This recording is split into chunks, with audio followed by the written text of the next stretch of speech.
យើងណាអាចារ្យណាប្រដៅ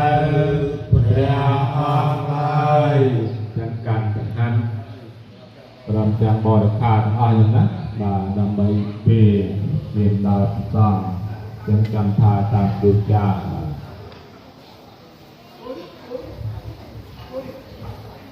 បបិទ្ធប្រគំបញ្ចសិក្ខាបទានិសាទុកាងកត្វាអបមាតេននិច្ចកាលាងសមារវេតាពាអាមេផន្តេសិលេនសុគតឹងយន្តេសិលេនភុគៈសម្បតិ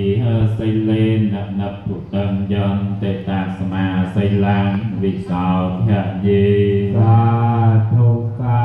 ធុសាធុអរគុណណាស់គុណចាស់ណារីកិរិយានមាសេកាថ្វាយបង្គំនៃខ្ញុំព្រះការ